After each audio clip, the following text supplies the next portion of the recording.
The flight that changed everything. The dull hum of the airplane engines vibrated through the floor of the first-class cabin, blending with the soft murmurs of passengers settling into their seats.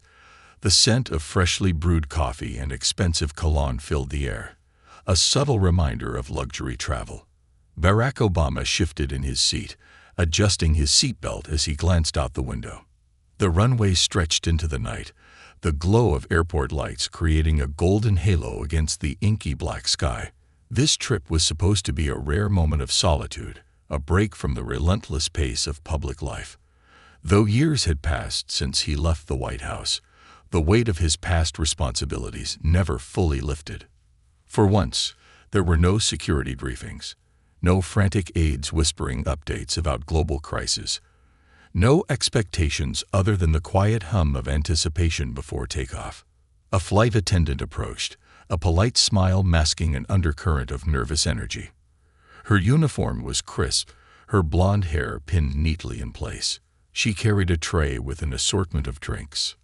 "Good evening, Mr. Obama," she greeted, her voice warm but slightly hesitant. "Can I get you something to drink?" "Just water, thank you." He smiled, hoping to ease whatever tension she felt.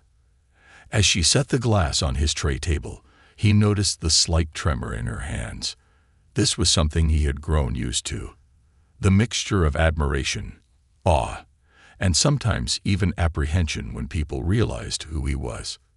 He had once been the leader of the free world, after all. That kind of presence lingered even after the presidency was behind him. She hurried off, and he let his gaze wander through the cabin. A mix of business professionals, casually dressed tourists, and a few celebrities occupied the spacious first-class section. Some passengers snapped quick glances in his direction before looking away, pretending they hadn't been staring. Others were less discreet. A man seated across the aisle, wearing a navy blue blazer and an American flag lapel pin, had been watching him since the moment he boarded. His jaw was tight, lips pressed into a thin line, and his gaze carried something more than just curiosity. Judgment. Barack had seen that look before. The plane lurched forward, the engines roaring to life as it began taxiing down the runway. He exhaled, letting the sound drown out his thoughts. Outside, the city lights blurred into streaks of gold and silver as the aircraft surged forward. A familiar pressure pressed him against his seat, and then the ground disappeared beneath them. They were airborne. For a moment, he allowed himself to relax. But then, something changed. A shift in the air. A tension so subtle, it might have gone unnoticed by anyone else. Barack's instincts, honed by years in politics and public service, recognized it instantly. It was in the way the flight attendants moved, quieter than usual, exchanging quick, uncertain glances, in the way the first-class cabin seemed to hold its breath. Then the cockpit door opened. A tall, broad-shouldered man in a captain's uniform stepped out, scanning the cabin with a deliberate gaze. He was in his late 50s, with neatly combed silver hair and piercing blue eyes. There was nothing immediately threatening about him. And yet, Barack felt a prickle of unease. The captain's eyes locked onto him, lingering just a beat too long before he turned and stepped back into the cockpit, closing the door behind him. That was odd. Barack shifted in his seat, his mind already analyzing the brief interaction. He wasn't a stranger to scrutiny, but something about the captain's expression unsettled him. It wasn't admiration. It wasn't curiosity. It was something else. His grip tightened around the glass of water.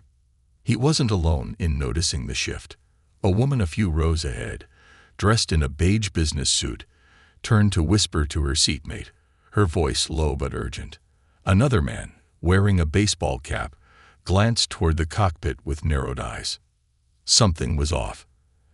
And Barack had a sinking feeling that he was at the center of it, a cabin of silent observers. The seatbelt sign flickered off, and passengers began shifting in their seats, some retrieving laptops, others reclining for a long flight. But even amidst the usual routine, there was a charged energy in the air. Across the aisle, The man in the navy blazer leaned slightly toward him, his voice just loud enough to be heard. "You people always find a way in, don't you?" Barak turned his head slowly, meeting the man's gaze. His expression remained calm, but there was an unmistakable steel in his eyes. "I beg your pardon." The man smirked, swirling the whiskey in his glass before taking a slow sip. "First class. Just never thought I'd see the day." Barak exhaled through his nose, shaking his head. It wasn't worth engaging. The man leaned closer, lowering his voice. "Must be nice, huh? Riding on all that taxpayer money." Barak let out a quiet chuckle, not of amusement, but of disbelief. "You know I'm a private citizen now, right? Bought my own ticket, just like you." The man's smirk faltered slightly, but his eyes remained cold. "Still, some people just don't belong in places like this." A few passengers shifted uncomfortably. Some glanced toward them, but quickly looked away, unwilling to get involved. Barak had faced this kind of ignorance before. He had dealt with far worse. But it never failed to astound him how deeply rooted such prejudices remained. Before he could respond, the intercom crackled to life. "Ladies and gentlemen, this is your captain speaking. We're expecting some turbulence ahead, so we ask that you remain in your seats with your seatbelts fastened." A standard announcement. But something about the captain's voice made Barak uneasy. Too clipped, too controlled, as if he were holding something back. His eyes flicked toward the cockpit door, and that's when he saw it. One of the flight attendants, her name tag reading Jessica, whispering urgently to another crew member near the front of the cabin. Her expression was tense, her eyes flickering toward him before darting away. Barak's stomach tightened. Something was happening, and he wasn't sure if it was paranoia or if he was truly in danger. Barack Obama sat still in his first-class seat, the weight of uncertainty pressing against his chest. The tension in the air had become palpable, and every movement of the crew seemed just slightly off, too calculated, too cautious. His instincts told him that something was brewing behind the scenes, something more than just turbulence. He adjusted his posture, rolling his shoulders slightly, as if preparing himself for whatever might come next. Over the years, he had learned to recognize danger, not just in outright hostility, but in the subtle, creeping shifts in people's behaviors. The captain's prolonged stare, the hushed whispers between flight attendants, the piercing gaze of the man across the aisle, none of it sat right with him. He had been in countless situations where eyes followed him, scrutinized him, but this was different. There was intent behind these glances, a quiet force building beneath the surface. He took another sip of water, feeling the cool liquid settle in his stomach. He had spent years in high-pressure situations, negotiating with world leaders, standing firm in the face of political opposition, addressing the American people during crisis. But the atmosphere in this airplane was something else entirely. It was confined, controlled, and unpredictable. The plane had reached cruising altitude, and yet there was no sign of the usual in-flight announcements or meal service. Passengers were left in a strange limbo, as though the entire flight was waiting for something. The silence had a weight to it, pressing down on everyone. Barak could sense the passengers' growing discomfort, even if most of them weren't sure what was causing it. Then, without warning, the cockpit door opened again. The captain stepped out for the second time, but now, there was no mistaking the shift in his demeanor. His movements were sharper, his eyes colder, his body language screaming authority. He walked with deliberate steps, his polished shoes clicking softly against the carpeted floor as he moved down the aisle. Passengers who had been chatting moments before fell silent as he passed.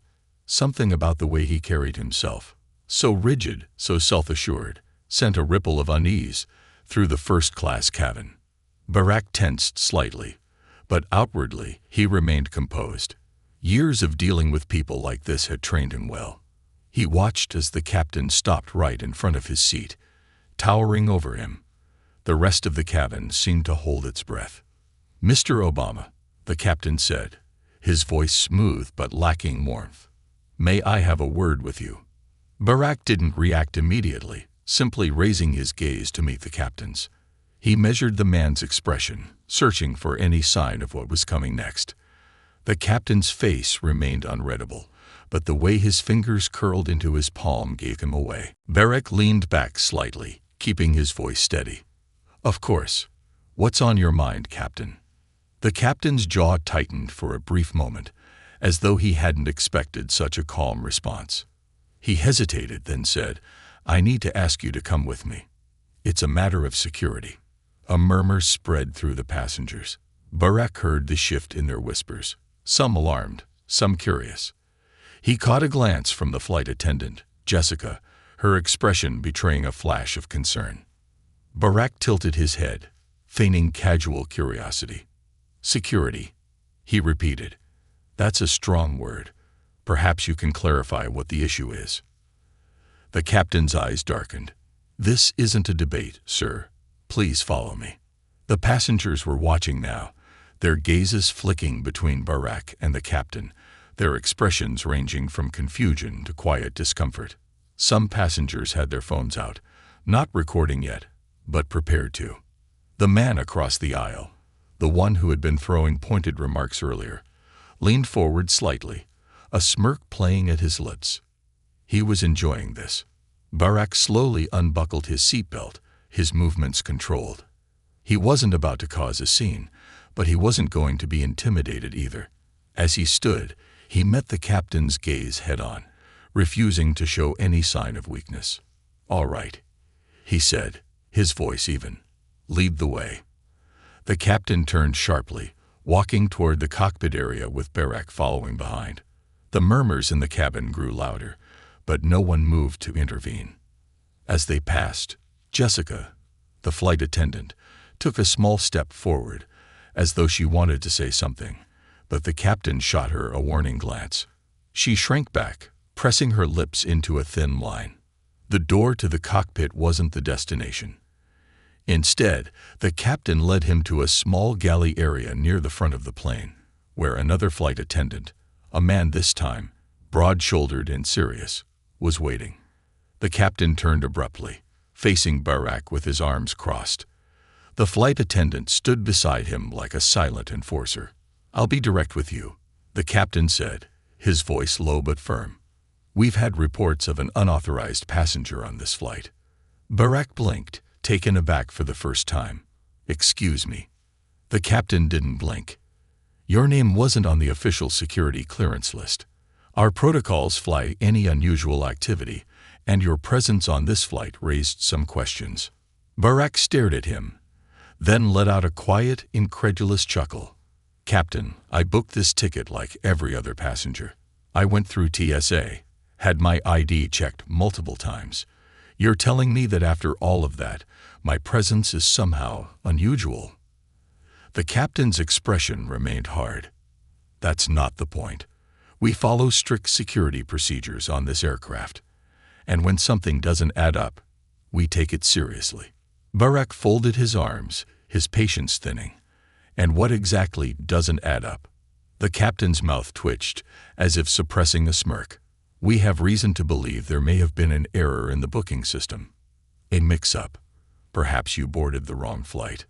Barak's jaw clenched. "Are you suggesting that I somehow sneaked onto a commercial airline? Do you hear how ridiculous that sounds?" The captain's stare was unyielding. "I'm saying that if we can't verify your presence, you may need to disembark at the next available stop." There it was. Barak felt the full weight of the words. This wasn't about security. This was about something far uglier, something he had encountered time and time again in different forms. It was discrimination dressed up as protocol. He had dealt with it as a young man, as a senator, and even as a president.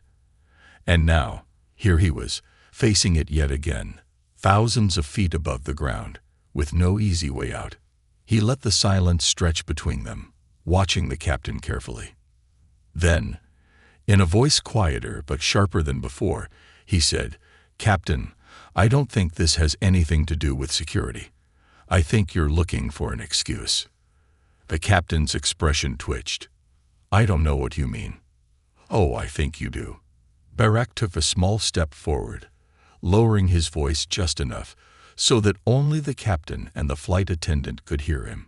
"You're trying to intimidate me, humiliate me, but let me make one thing very clear. I'm not going anywhere." The captain's eyes burned with something dark, something personal. "We'll see about that," he muttered before turning sharply and walking back toward the cockpit, leaving Barak standing there, the flight attendant still watching him like a silent guard dog. Barak exhaled slowly, rolling his shoulders as he prepared himself, because something told him this was far from over. Barack Obama stood in the narrow galley, his pulse steady but his mind racing. He had spent his entire life facing adversity with calm determination, but there was something about this moment, trapped thousands of feet in the air with an openly hostile captain, that set his instincts on high alert. The air in the small space felt thick, heavy with the weight of unspoken intentions. The flight attendant who had stood silently during the exchange remained in place, his stance rigid, his expression unreadable. Barak took a slow, measured breath and glanced back toward the first-class cabin. The passengers had no idea what had just transpired, but he could feel their eyes on him. Even before the captain had approached, people had been watching. Some out of admiration, others out of curiosity, and a few out of something far less innocent. He turned back to the flight attendant. "I'd like to return to my seat now," he said, his tone calm but firm. The man hesitated for a fraction of a second before nodding. "Of course, sir." Barak stepped past him, his strides purposeful as he walked back to his seat. As he settled in, he glanced toward Jessica, the flight attendant who had looked concerned earlier. Their eyes met for just a moment before she turned away quickly, busying herself with another task. It was subtle, but he saw it, the conflict in her expression, the uncertainty. She knew something was wrong. The murmur of voices had returned in the cabin, though it was more subdued than before. The tension from the captain's visit still lingered in the air like an unspoken warning. Barak reached for his water and took a sip, trying to ignore the way the man across the aisle smirked at him. "You really think you belong here, don't you?" the man muttered under his breath. Barak set his glass down and turned his head slightly, just enough to meet the man's gaze. He didn't say anything. He didn't need to. The man scoffed and turned away, but Barak could still feel the undercurrent of resentment radiating from him. It wasn't just him, though. The unease wasn't coming from one single person. It was threaded through the entire flight. Then, just as he was beginning to process everything, the overhead intercom chimed. "Ladies and gentlemen, this is your captain speaking. We have received updated weather reports, and unfortunately, we will be making an unscheduled landing at an alternate airport for safety reasons. Please remain seated with your seatbelts fastened as we prepare for descent." A wave of confusion spread through the cabin. Passengers exchanged puzzled glances, some already reaching for their phones to check flight trackers. A few groaned in annoyance, assuming this was just another inconvenience of air travel. But Barak knew better. This wasn't about weather. This was about him. His grip on the armrest tightened slightly. The move was too convenient, too sudden. He had flown enough to know that mid-air diversions were rare, especially without prior warnings of storms. This was orchestrated. Jessica appeared at his side again, her expression carefully neutral. "Mr. Obama, can I get you anything?" Barak studied her face for a moment before speaking. "Just some information." Her throat bobbed slightly as she swallowed. I don't know much, sir. The captain just told us to prepare for an early landing." Her voice was low, hesitant, but Barak caught the faintest tremor in her words. She was scared. He nodded once, keeping his expression neutral. "Thank you." She hesitated, then stepped away quickly, her movements stiff. Outside the window, the sky stretched vast and endless, the deep blue beginning to transition into the lighter hues of approaching dawn. The plane dipped slightly as it began its descent, and Barak watched as the clouds parted below, revealing an airport that was definitely not their intended destination. The realization settled like a stone in his gut. This wasn't just an inconvenience. This was a calculated move. The captain was trying to remove him from the plane. The unscheduled landing. As the plane neared the runway, Barack could see the airport below. Small, remote, unfamiliar. There were no major terminals, no bustling activity, just a handful of hangars, a few dimly lit runways, and a control tower that looked decades old. The descent was smooth, but the atmosphere in the cabin had shifted. Passengers had started whispering, some stealing glances at Barack, as if they too were beginning to piece things together. The energy in the air had changed. When the wheels touched down, the plane rolled to a slow stop. There was no rush of flight attendants preparing for deplaning, no welcoming announcement from the crew. Just silence. Then, the captain's voice returned. "Ladies and gentlemen, we have arrived at our alternate destination. At this time, we ask that all passengers remain seated. There will be a slight delay before we continue to our final destination. Thank you for your patience." The whispers grew louder. People were confused, shifting uncomfortably in their seats. Barack remained still, waiting, watching. He knew what was coming next. Sure enough, the cockpit door opened again. The captain emerged, walking with purpose down the aisle. But this time, he wasn't alone. Two uniformed airport security officers followed closely behind him. The cabin fell into a hushed silence. The captain stopped in front of Barack's seat, his expression carefully composed but unmistakably firm. "Mr. Obama," he said, his voice just loud enough for the passengers around them to hear, "I'm going to have to ask you to leave the aircraft." A ripple of shock spread through the cabin. Barack inhaled slowly, keeping his gaze steady. "On what grounds?" The captain's jaw clenched slightly. "I don't have to explain myself to you." Barack's lips pressed into a thin line. He could feel the weight of every set of eyes on him, the tension thick enough to choke the air. "Then I'm afraid I can't comply with your request," he said evenly. The captain's expression darkened. He turned slightly, gesturing toward the security officers. "Escort him off the plane." A few passengers gasped quietly. Someone muttered, "This is insane." The security officers stepped forward. Barack remained seated, his mind racing through his options. He could resist, refuse to leave, but that would only escalate the situation further. He had faced opposition in many forms throughout his life, but he knew better than to give them a reason to claim he was uncooperative. Instead, he exhaled slowly and unbuckled his seatbelt. As he stood, the tension in the cabin reached its peak. The silence was deafening. He looked at the captain one last time, his eyes sharp, unwavering. "This isn't over." The captain didn't respond, merely stepping aside as the security officers led him down the aisle. As Barack walked past the rows of first-class seats, he saw the passengers' reactions. Some looked away, unwilling to acknowledge what was happening. Others stared openly, some with confusion, some with unease. And then there were those, like the man in the navy blazer, who watched with barely concealed satisfaction. Jessica stood near the galley, her hands gripping the edge of a service cart. Her face was pale. Barack gave her a single, knowing glance before stepping off the plane. As he descended the metal stairs onto the cold tarmac, the weight of what had just happened settled over him completely. The plane loomed behind him, its engines still humming, its passengers still seated, watching. He was alone now, standing in the harsh floodlights of an unfamiliar airport. Stranded, but not defeated. This was just the beginning. The cold night air wrapped around Barack Obama as he stepped onto the tarmac, the distant hum of the jet engines buzzing in his ears.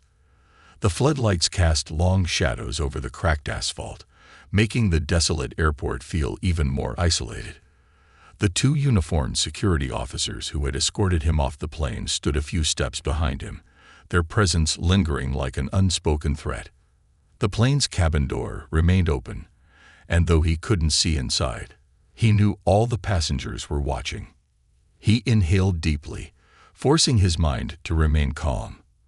His thoughts ran at lightning speed, analyzing the situation, considering his next move. This wasn't just an inconvenience. It was an orchestrated effort to remove him. But why? What was the captain's true intent? Barak turned to face the security officers. They were both tall, broad-shouldered men, their hands resting on their utility belts, though they hadn't reached for their weapons. Yet. "Gentlemen," Barak said, his voice controlled, measured, "would either of you care to explain why I've been removed from a flight that I legally boarded?" The older of the two, a man with graying hair and deep-set eyes, hesitated for a moment before clearing his throat. "Sir, we're just following orders. The captain of the aircraft has the final authority to remove any passenger if he deems it necessary." Barak's gaze didn't waver. And what exactly did he deem necessary? Did he provide a valid reason? The younger officer shifted uncomfortably. He said it was a security concern. A humorless chuckle escaped Barak's lips. "Security concern?" He gestured toward himself. "Do I look like a security threat to you?" Neither officer answered. They couldn't. The absurdity of the situation was apparent even to them. He turned his gaze toward the plane. The engines were still running, and he could see shadows moving behind the windows. Passengers were still seated, waiting, watching. And then, as if to drive the point home, the aircraft door swung shut. The finality of that sound sent a ripple of realization through him. They were leaving. Without him. He clenched his jaw, suppressing the flood of frustration rising in his chest. This was more than just a hostile captain or a personal grudge. This was a power play, and Barack Obama did not respond well to power plays. He squared his shoulders, turning back to the officers. "I need to speak to whoever is in charge at this airport. Now." The older officer hesitated but then nodded. "Follow me." As they walked across the tarmac toward a small cluster of buildings, Barak kept his mind focused. He had been through worse. He had stood on stages and addressed millions under intense scrutiny. He had navigated political minefields where one misstep could cost him everything. But this was different. This wasn't just about him. It was about something bigger, something deeper. And he was going to get to the bottom of it. An airport in the middle of nowhere. The terminal was nothing like the grand, modern airports Barak was used to.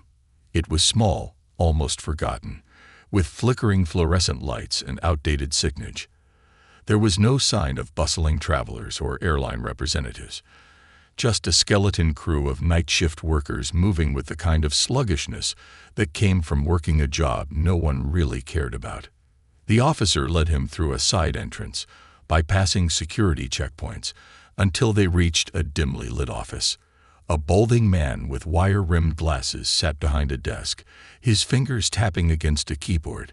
He looked up as they entered, his expression shifting from boredom to shock the moment he recognized who had just walked in. "Mr. Obama," he said, blinking rapidly. I wasn't expecting." "No one was expecting this," Barak interrupted, his tone firm. He stepped forward, placing his hands on the desk. "I need answers. Now." The man swallowed. "Sir, I don't know the details of what happened, but the captain filed an incident report stating there was a—" He hesitated, eyes darting to the officers for guidance. "Go on," Barak pressed. "A security irregularity regarding your presence on the flight." Barak exhaled sharply, shaking his head. "That's nonsense, and you know it." The man fidgeted with a pen on his desk. "I understand your frustration, sir, but the captain of an aircraft has the final authority to remove any passenger at his discretion." Barak narrowed his eyes. "Even if that discretion is based on personal bias." The man flinched. He had no response for that. Silence stretched between them. Finally, Barak straightened. "Fine. If they want to remove me, then they better have a way to get me where I need to go." The man nodded hastily. "Yes, of course.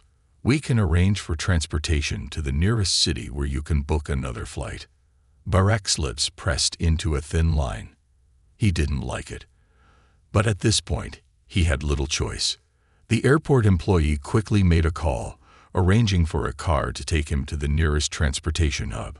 The older security officer glanced at Barak before speaking for the first time in a while. "For what it's worth, sir, I think this was wrong." Barak gave him a small nod. "I appreciate that." But appreciation wouldn't change what had happened. He needed to find out who was behind this. And why. A town forgotten by the world. The ride to the nearest city was long, stretching across empty highways and miles of barren landscape. Barak sat in the back of the black sedan, watching the occasional flicker of headlights from distant cars.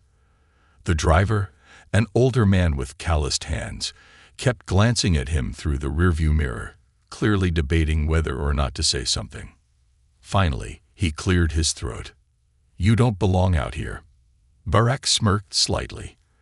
"I'm starting to get that impression." The man hesitated before continuing. "They don't like people like you on that plane." "Never did." Barak's expression darkened slightly. "You know the captain." The driver nodded. "Not personally, but I've heard things. He's got a reputation. You weren't the first person he's pulled this kind of stunt on, but you're the first big name." Barak's fingers tapped lightly against his knee. "And the airline lets him get away with it." The driver scoffed. "Airline doesn't care, long as no one makes too much noise." Barak exhaled, his mind already turning. This wasn't an isolated incident. It was part of a pattern, a larger issue that had gone unchecked for too long. He glanced out the window as the city lights came into view on the horizon. The fight wasn't over. It was just beginning, and he was going to make sure everyone heard about it. The car rolled into the outskirts of a small, unfamiliar city, its streets lined with dimly lit storefronts and worn-down buildings that spoke of better days long past. Barack Obama sat in the backseat, his gaze fixed on the distant glow of the city's downtown area. The weight of the night's events pressed heavily on his mind, but his resolve only grew stronger with each passing minute. This wasn't just a personal attack. It was a moment that exposed something deeper, something systemic. The driver, an older man with a face carved by time and experience, pulled the car to a stop outside a modest roadside motel. "This is the best I can do for now," he said, glancing at Barak through the rearview mirror. "Not much around here at this hour." Barak nodded, appreciating the honesty. He stepped out of the car, stretching slightly before turning back to the driver.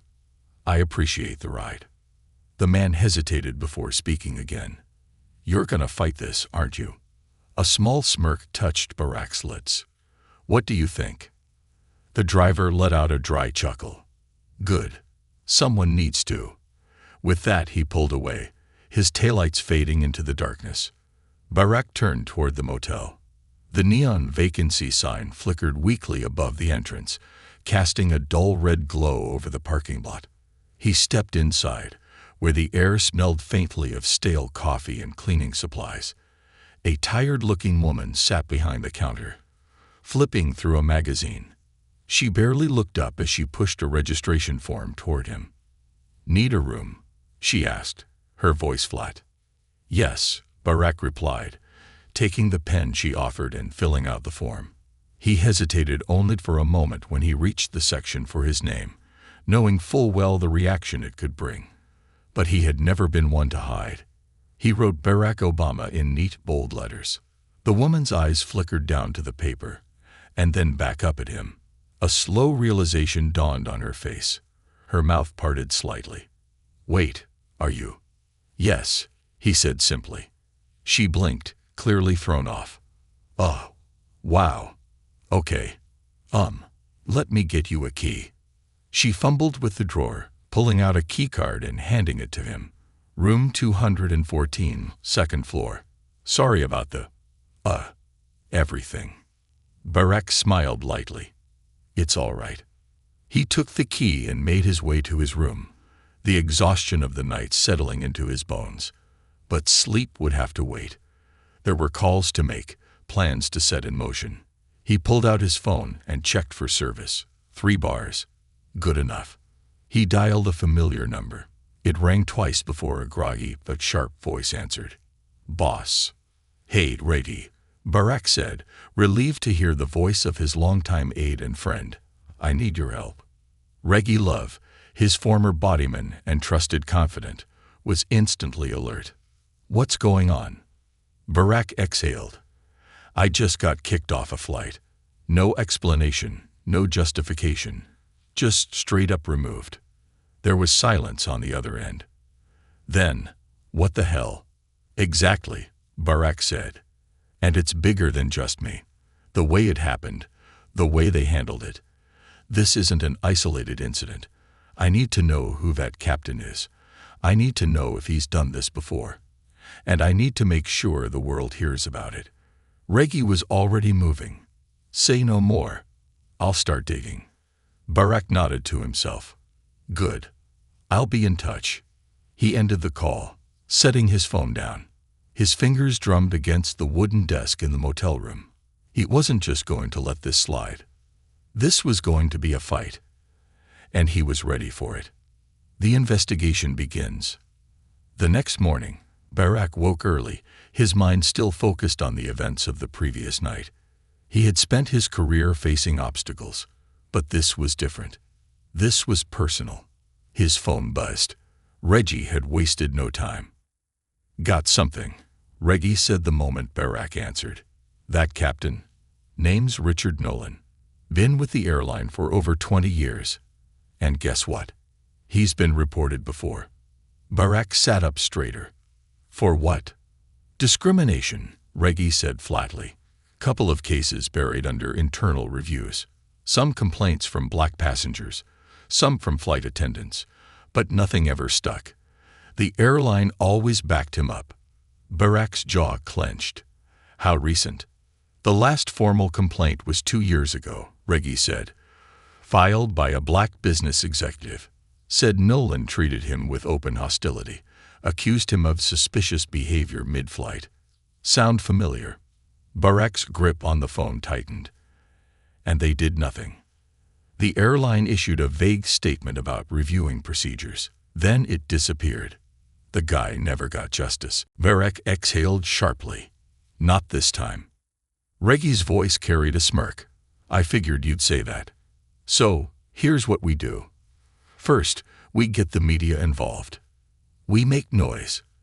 Your name alone will make this explode, but we control the narrative. Second, we hit the airline where it hurts. Legal action, public pressure, the whole 9 yards." Barak nodded, already forming the strategy in his mind. "Good. Get in touch with some journalists. People we trust. We're going to expose this for what it is." "You got it," Reggie said. "This is going to blow up fast." "Good," Barak said. "Let's make sure it does." The story breaks. By midday, the headlines were everywhere. Barack Obama removed from flight under suspicious circumstances. Ex-president kicked off plane. Airline under fire. Racial bias in the skies. Investigation underway. News stations picked up the story. Social media exploded. Videos of the incident, taken by passengers on the plane, started circulating online. Hashtags like #JusticeForObama and #AirlineAccountability trended worldwide. The airline scrambled to respond, issuing a weak statement about ensuring all passengers feel safe and promising a thorough review. But it was too late. The damage had been done. Barak watched it all unfold from his motel room, his phone buzzing nonstop with calls and messages. He ignored most of them, focusing on what mattered. Then, an unexpected call came in. Jessica, the flight attendant. He hesitated for only a moment before answering. "Jessica." Her voice was shaky. "Mr. Obama, I need to talk to you. There's something you need to know." Barak sat forward. "Go on." Jessica took a deep breath. "The captain, Nolan. He planned this. It wasn't a random decision. He wanted you off that plane the moment he saw you." A slow, burning anger settled in Barak's chest. "Why?" Jessica hesitated. Then, in a voice barely above a whisper, she said, "Because he thinks people like you don't belong in first class." Barak closed his eyes for a moment, steadying himself. When he spoke again, his voice was firm, resolute. "Thank you for telling me, Jessica. Now let's make sure he never does this to anyone again." The fight was just beginning, and he was ready. The revelation from Jessica sat heavy in Barack Obama's chest, simmering with a quiet but unshakable resolve. He had spent his entire life dealing with people like Captain Nolan. Those who wielded authority not to protect but to divide. Those who hid behind policy and protocol to justify their biases. He had faced them as a young man, as a senator, as a president, and now, as a private citizen. The difference now was that he wasn't bound by the constraints of office. He was free to fight this battle on his own terms. He paced the length of his motel room, his phone still clutched in his hand. The world was already waking up to the injustice of what had happened. The media frenzy had begun. Politicians, activists, and even celebrities were weighing in, demanding answers. But Barack wasn't just interested in headlines. He wanted change. And to get it, he needed to be strategic. He dialed Reggie again, barely waiting for him to pick up before speaking. Jessica confirmed it. This wasn't some misunderstanding. Nolan planned this from the moment he saw me. There was a sharp exhale on the other end of the line. "Damn. That's all we need to bury him. What's the plan?" Barack's mind was already racing ahead. "We take this beyond just a scandal. The airline's response has been weak. They're hoping this blows over. We make sure it doesn't.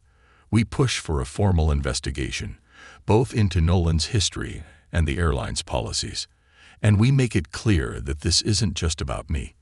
This is about how black and brown people are treated in spaces where some people think we don't belong." Reggie was silent for a beat. Then he said, "This is going to be a war." Barack smirked. "Good. I like wars when I know I can win." The pressure builds. Within hours, Barack's team had mobilized. Civil rights organizations released statements condemning the incident. Lawyers reviewed cases of similar airline discrimination, building a case that would challenge not just Nolan, but the entire industry's history of racial profiling. The White House press secretary was even forced to comment on it during the daily briefing. "We take these allegations very seriously," she said, shifting uncomfortably under the reporter's scrutiny. "We believe that all passengers, regardless of race or status, should be treated with dignity and fairness." The airline's executives were in full damage control mode. Their initial weak response had only fueled the fire, and now they were scrambling to salvage their reputation. They announced an internal review of the incident and placed Captain Nolan on administrative leave, but it was too little, too late. Protests erupted at major airports. People held signs that read, "Not just Obama. This happens to us too, and flying while black shouldn't be a crime." Social media exploded with personal accounts from passengers of color who had experienced similar discrimination. The movement had begun. And then something unexpected happened. Other pilots started speaking out. Anonymous reports surfaced from airline employees who had worked with Captain Nolan. They described him as a man with a history of problematic behavior. Comments made in private, preferential treatment given to certain passengers. Quiet warnings given to black flight attendants who had crossed his path. He had been protected by the system for years, shielded from complaints by an industry that preferred to look the other way. But now, the shield was cracking. The lawsuit and the congressional hearing. Barack's legal team filed a lawsuit against the airline, not just for his own wrongful removal, but for the broader systemic discrimination it represented. It wasn't just about one pilot. It was about an entire industry that had allowed people like Nolan to thrive. At the same time, lawmakers, both allies and opportunists, saw an opportunity. A congressional hearing was scheduled to examine racial bias in the airline industry. The executives of the airline were subpoenaed. The CEO was forced to testify before Congress, sweating under the bright lights as he tried to spin the company's role in enabling discrimination. Barack was invited to testify as well. He didn't hesitate. The hearing was broadcast live, watched by millions, When it was his turn to speak, Barack adjusted the microphone, looked straight into the cameras, and delivered a message that sent shockwaves through the nation. "This is not just about me," he said, his voice calm but firm. "This is about the thousands of people who have been treated unfairly, disrespected, and humiliated simply because of the color of their skin. This is about a culture that allows prejudice to hide behind the excuse of security. And this is about accountability." The room was silent, hanging onto his every word. For too long, people like Captain Nolan have operated with impunity. But no more. This time, there will be consequences. The hearing lasted for hours. Airline executives tried to dodge responsibility, but with every attempt, more evidence surfaced, more voices joined the fight, and the pressure continued to mount. By the end of the week, the airline had no choice but to take real action. Captain Nolan was fired. The airline announced sweeping reforms, including mandatory bias training, new oversight committees, and a zero-tolerance policy for discrimination. Other airlines, feeling the heat, quickly followed suit, implementing their own changes to avoid becoming the next scandal. The lawsuit was settled in Barack's favor, with a massive payout that he immediately donated to organizations fighting racial injustice. And most importantly, the conversation had changed. No longer was it just a story about one man being removed from a flight. It was about an entire system being forced to confront its failures. The victory and what comes next. Months later, Barack returned to the small settlement where he had been stranded that night. The town had changed. Infrastructure projects had begun, thanks to the foundation he had helped launch in the wake of the incident. The community now had resources, funding, and national attention. Hector, the community leader who had taken him in, greeted him with a firm handshake. "Told you we'd still be here," he said, a proud smile on his face. Barack smiled back. "And I told you the world would notice." He walked through the town, seeing the progress firsthand: new homes, a community center, a school being built. The people here had been invisible for too long. Now they weren't just surviving. They were thriving. As he stood before the gathered crowd, he spoke with the same conviction that had carried him through the fight. "This isn't just a victory against one injustice," he said. "This is proof that when we stand together, we can change the world. The fight for fairness, dignity, and respect doesn't end here. It continues. And as long as I have breath in my body, I will keep fighting." The crowd erupted into cheers, their voices filled with hope. The night he had been thrown off that plane, they had tried to humiliate him. Instead, they had awakened something far more powerful. And now, the world was watching. Because Barack Obama was never one to back down, and neither were the people who stood with him.